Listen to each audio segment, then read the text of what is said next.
right. All right. All right. Today's a great day as we're doing our chat with Haute residence leaders. It's another episode as today we are featuring our partner in Las Vegas, Darin Marques. How do I pronounce your last name, Darin? Marques. You're like the first person that's ever, you're the first person that's ever gotten it right. That's a good start, man. We're off to a good start. Amazing. Yes. So before we get in, I'd like to give a quick bio, Darin. Now I'm so nervous because I did the name correct. Now it's like I'm definitely going to screw it up. But so Darin is a luxury home specialist and founder of the Darin Marques Group at Huntington and Ellis, a real estate agency in Las Vegas. Darin has an eye for elevated living and skill set those results in his clients achieving the most value when purchasing and selling their home. He leads his team with inspired creativity, innovative marketing strategies, and decades of experience. Darin is a 30-year resident of Las Vegas with a deep knowledge of the Valley. Born in Vancouver, Washington, Darin moved with his family to Vegas in 1983. His father, a Marine and Korean War veteran, installed a high level of work ethic and determination.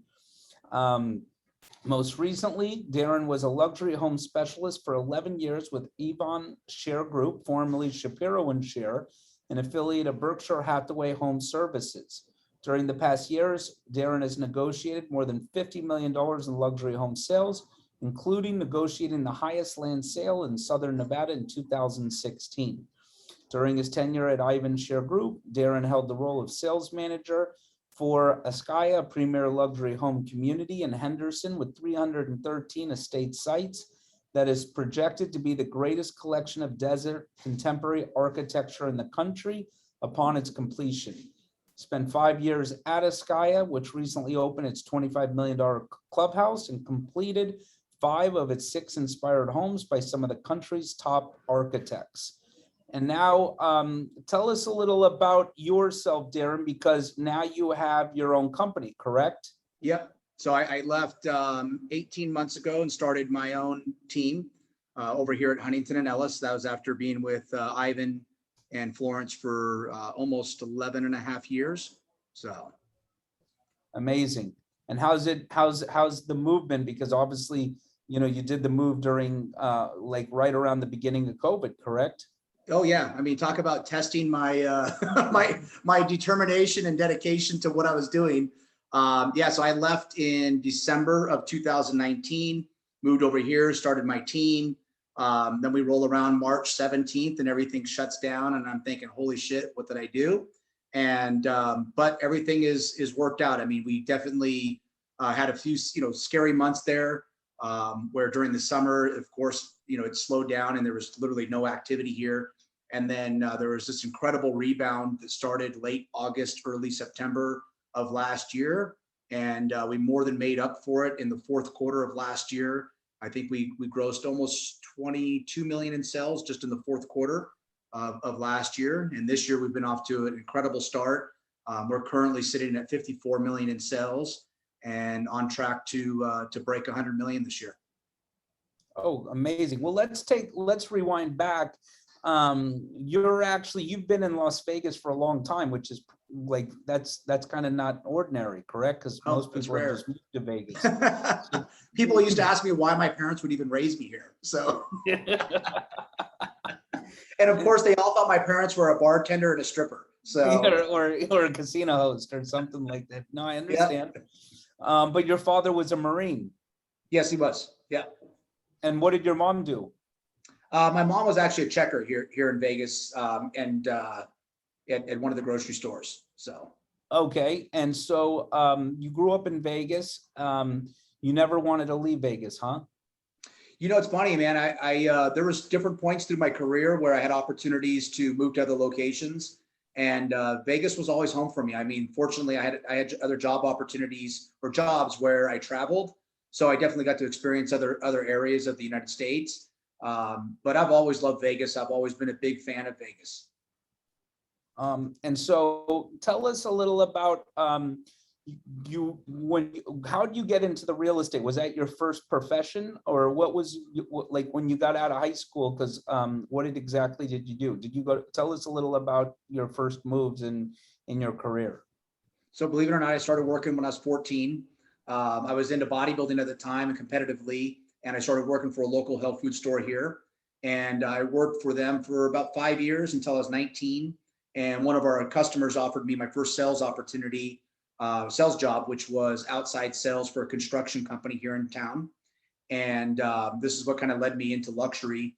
I worked for him for a few months as a project manager. Then he moved me into sales. I was selling high-end materials for custom home construction, fireplaces, windows, mirrors, shower doors, all that stuff. And the one area that he didn't really have anybody focus on was custom homes. So at 19, I got into sales and he had me go out and start selling. And I kind of went Selling back and homes? forth. No, selling construction materials to custom home Okay, I was builders. about to say, okay, amazing. And so you were going to the actual, when you were selling that, you were going to the actual builders, or who were you selling to? Correct. Yep. I worked a lot with the clientele. Once I met with the builder, I would end up working with the clients. But yeah, I worked directly with the custom home builder, and I would sell them the materials during construction. Amazing. And then you did that. How long did you do that for? I did that for 4 years, and then I fell back into the supplement industry, which was always a passion of mine. And I worked in that industry for about 10 years. Had my own distribution company. I distributed pure protein bars and metrics. And and I had my own company there, and I serviced about 350 convenience stores here in the Valley. Okay. And then how did you go from that into real estate? Well, 2009 hit, and my business partner at the time in my distribution company owned a large construction company here in town, and he completely freaked out, which he had all rights to, because literally it was like the faucet shut off. I mean, he took a 80% decrease within 1 month of sales. So he pulled out of the company. We ended up shutting the company down. And I did the one thing that I always said growing up in Vegas that I would never do. I bartended. And that was 2009, obviously when things were crashing. So I bartended for 2 years, 1 year Where you into bartended? New York, New York. Oh, nice. Yep. And so it was kind of funny. My first year, I was so happy because I said, oh, you know what? I never want to own my own business again. I never want to be in sales. I like coming to work, clocking in, clocking out, taking my money. And as a natural born entrepreneur, which I am, about 9 months into being a bartender, I'm like, okay, I can't do this the rest of my life. I was working around people that had been working there for 20 years and that were completely miserable.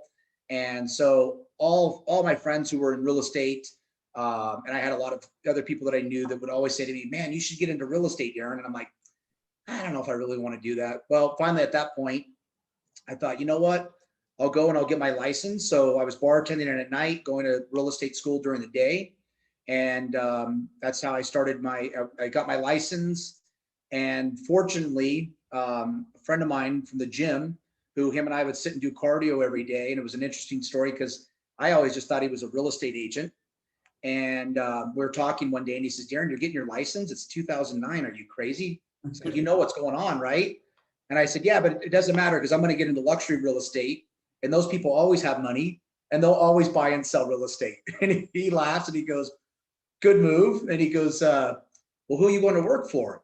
And all I remember at the time was there was a local realtor that was advertising in a magazine that said he was #1 in luxury real estate. And I said, oh, I'm going to work for that guy.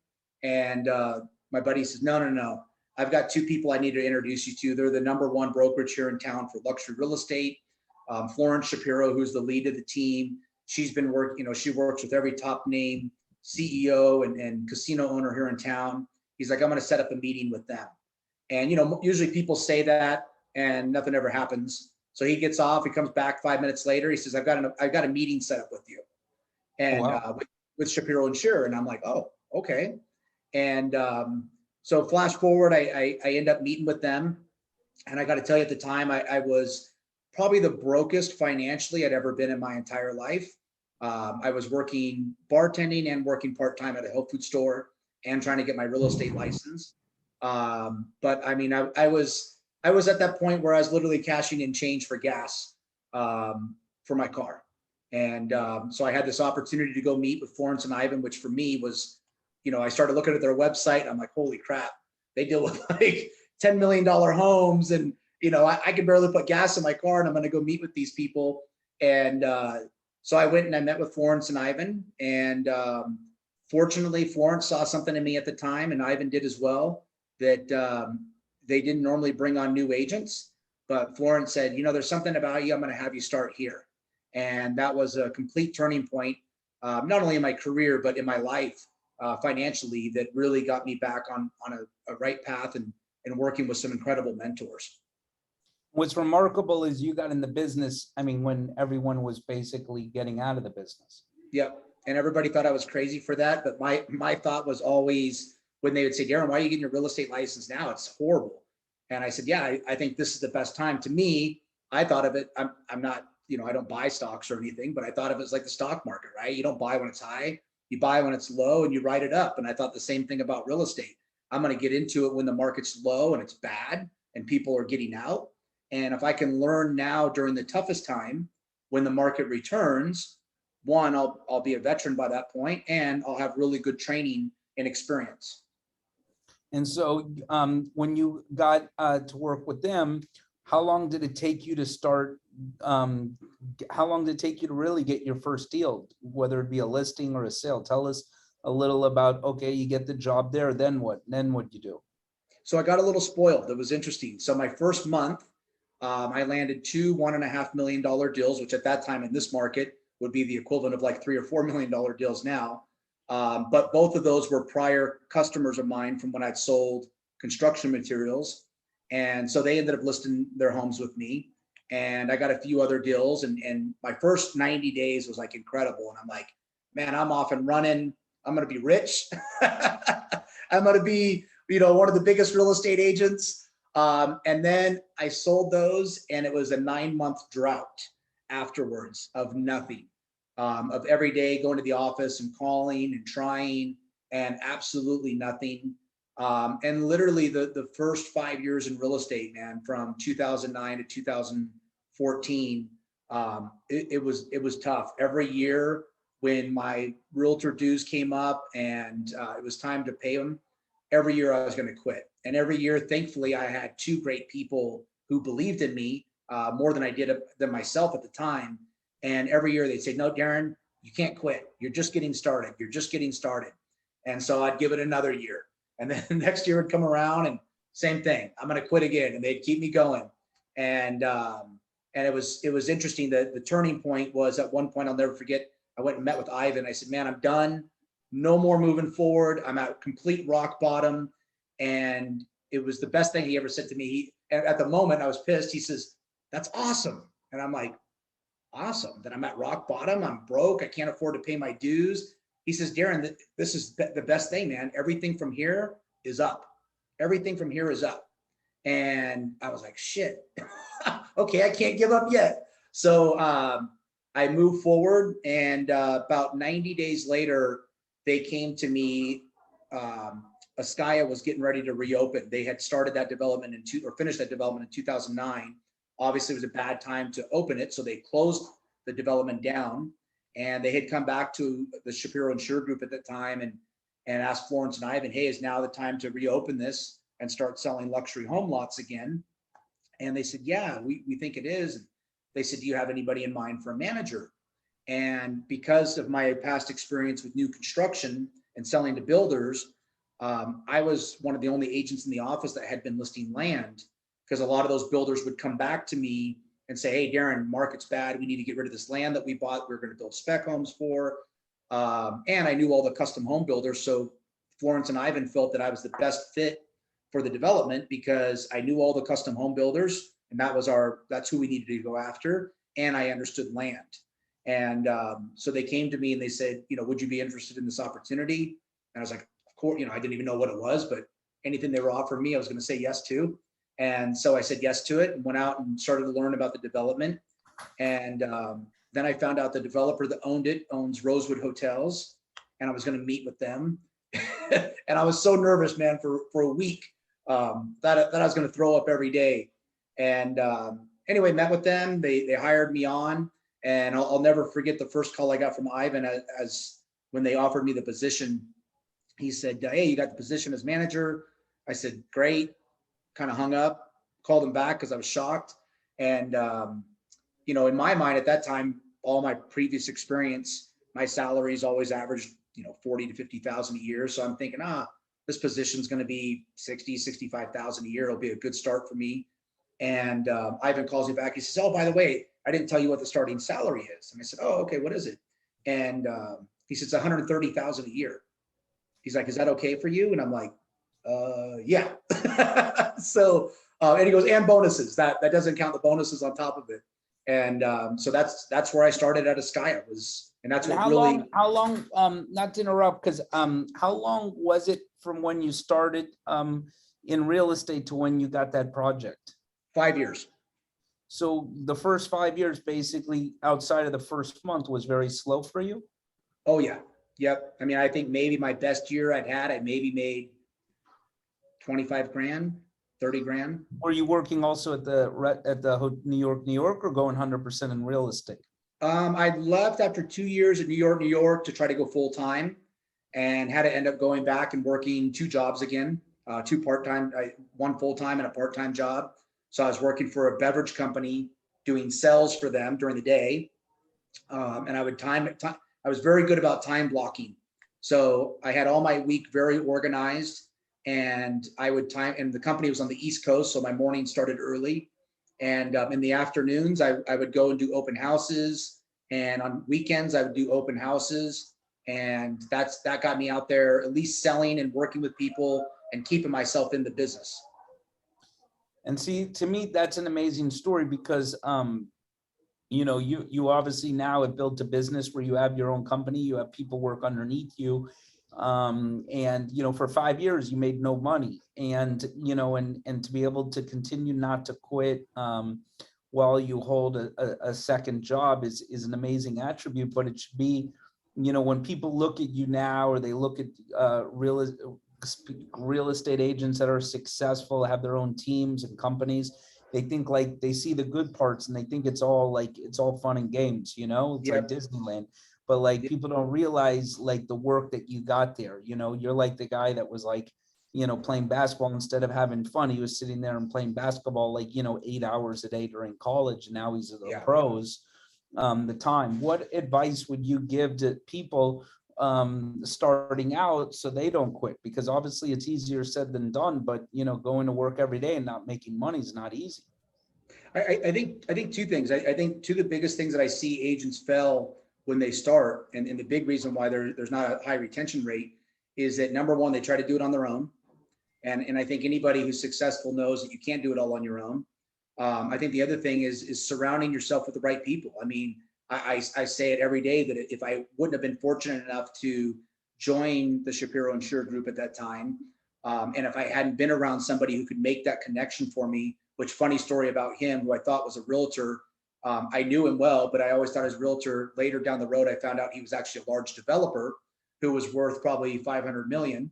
But the guy wore the same shorts and same t-shirt to the gym every day. So didn't think he had a lot of money, but it really is key, when they talk about who you hang around with, right, is what determines your success. And I really do believe a big part of what helped me succeed was putting myself around those people who saw something in me that I didn't see in myself at the time. And maybe people that were of my equal at that time would have said the same thing. They couldn't have seen me being at that level, but people that are at such a higher level, they have a high expectation for you, and I couldn't let them down. You know what I mean? They believed in me, and I couldn't let them down. So, I think the biggest thing was putting myself around the right people.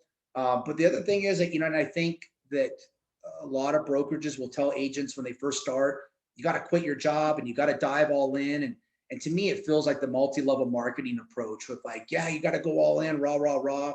And what happens is that, one, they quit having money come in, and that does something, which is it puts you in positions with deals where you can't make good decisions, because sometimes you're making that decision solely on the fact that I need a check and I'm going to look the other way on certain things that I probably shouldn't be looking the other way, because I just need to get this deal closed. And that was kind of my philosophy in the beginning, was I was going to keep a job and keep money coming in, even if I had to work 18-hour days, 7 days a week, until I could replace my income with what I was making from real estate. And so I tell all new agents now, I say, keep a job for at least a year and take all the money that you're making from real estate and put that away, because that's what's going to finance your business. Because really what you're starting a business, and any business owner knows that you can't walk into any business without having money for startup. And so I think that's one of the most important things, is keep that job. And it really comes down to time blocking, is being organized with your time.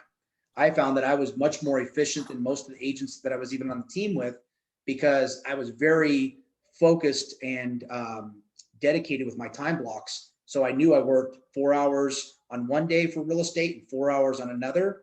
And that 4 hours I was working, there was no social media or talking to friends. It was 4 hours of calling, emailing, text messaging, all the stuff that I needed to do for real estate.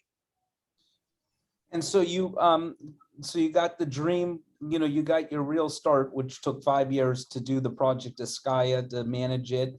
Tell us a little about that, your trials and tribulations. It's one of the best, in your bio, it's one of the biggest projects in Las Vegas, correct? Yeah.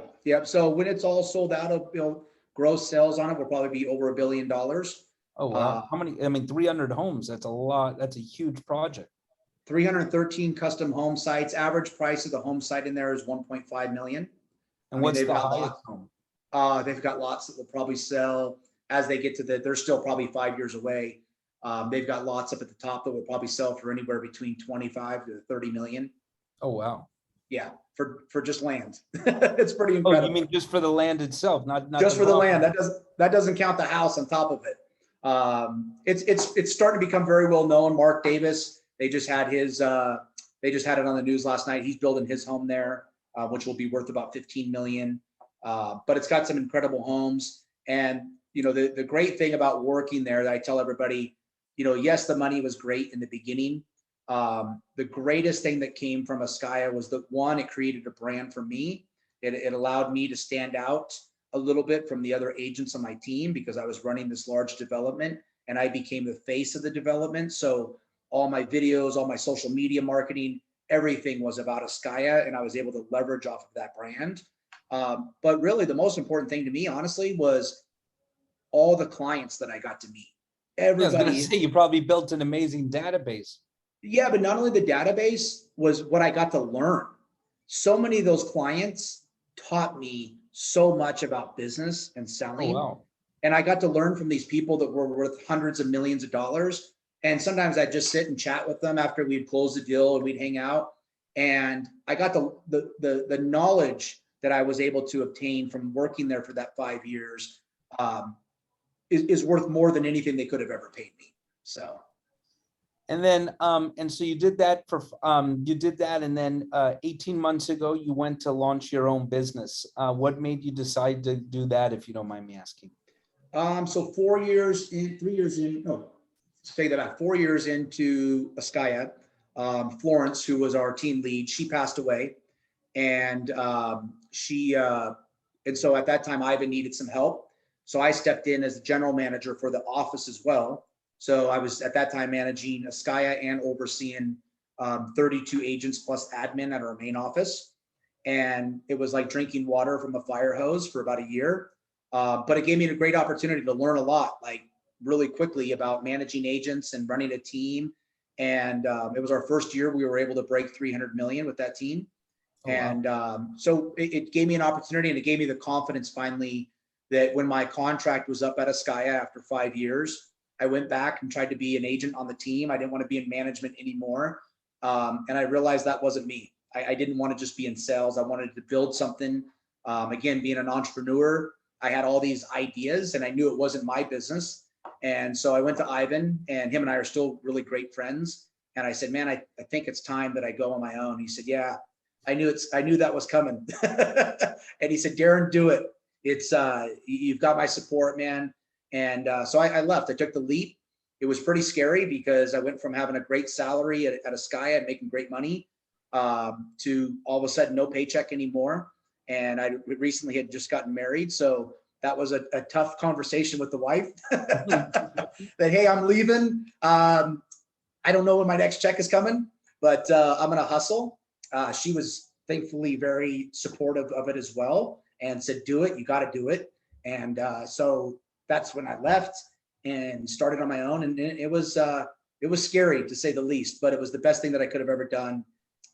Sometimes that fear is what drives us, and it gets us out of bed every morning, right? So No risk, no reward. yep, exactly. And if people don't know, Florence was an icon in Las Vegas, as anyone that knew real estate always knew. She was probably one of the originals in luxury real estate, correct? Yeah. And the thing, I think that she doesn't get a lot of credit still to this day. I don't feel that she got a lot of credit for, but she was a powerhouse in the 80s, and she was a woman from another country. And, at that time, that was being in real estate as a woman was a tough business. I mean, nowadays, the majority of agents are probably women. But at that time, that was challenging. And she dealt with some very tough men in this valley. And she was, and I always say, you usually see women have mentors and men have mentors, but you very rarely see men who have a female mentor. And Florence was a female mentor to so many men, including myself, that we all wanted to be like Florence. And it was, she was just an amazing woman. Can't even begin to start with where all the things that she did. So. Well, I mean, and so where do you see your business going in the next 5 to 10 years? What's your goals?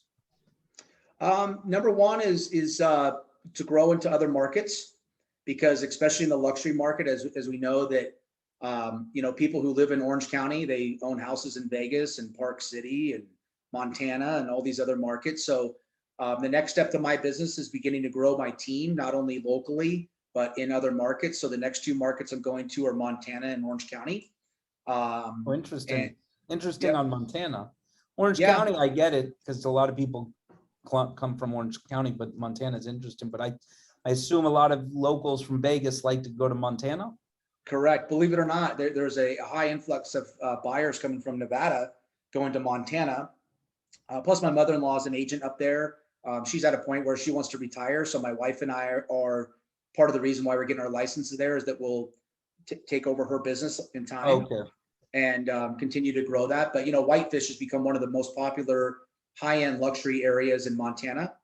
And so that, combined with Orange County, those will be both great feeder markets for us.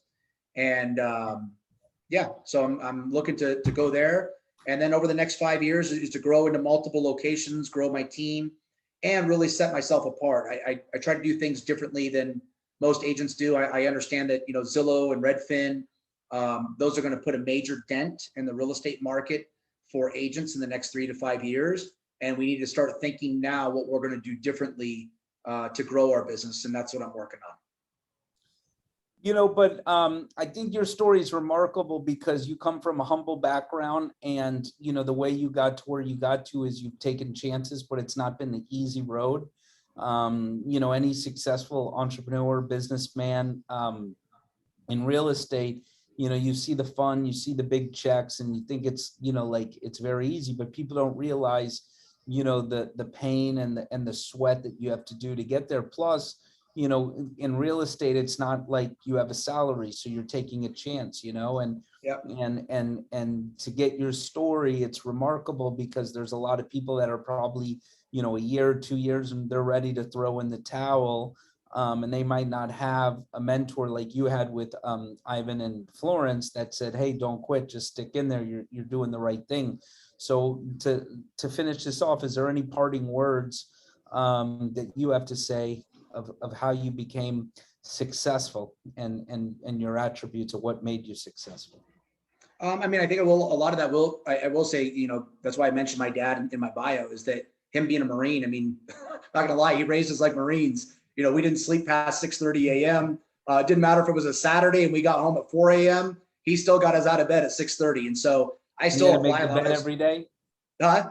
You had to make the bed every day? Had to make the bed every day, had to shave every day, couldn't leave the house without clothes ironed. And he was raised in foster care. So he learned how to parent through the Marines. But a lot of that I think still spills over to today. Time management, my discipline.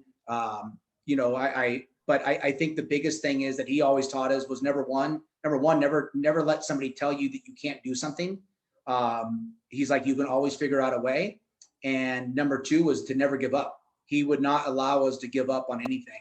And I think that's one of the biggest things, that no matter how many times I wanted to give up, there was that inner part of me that I couldn't. And I think that probably one of the biggest things for anybody looking to get into real estate is honestly join a team. Because you need that support, and you need those mentors, and you need to share with other people that are going through the same thing on the team. And I think the team is the biggest way to be successful, and, grow on a team for a few years and then go on your own. But it's a great way to get started. Well, congratulations on your venture, also your new marriage, as you said. Well, it's not new anymore, but your new marriage and your life. I think I like your story, and I think it's remarkable to see how you got to where you got to and never quit and never gave up. And to me, that's a motivation speech. But everybody, the key in success is just never giving up. And I think that's the best lesson that people could learn from listening to you. Agreed. So, all right. Well, I appreciate your time. Thank you so much. And I saw you a couple of months ago. I look forward to seeing you again when I'm back in Vegas. Same here, man. We'll catch up soon. Talk to you later. Thanks, Seth. Thank you for your time. Thank you. Bye-bye. Bye-bye.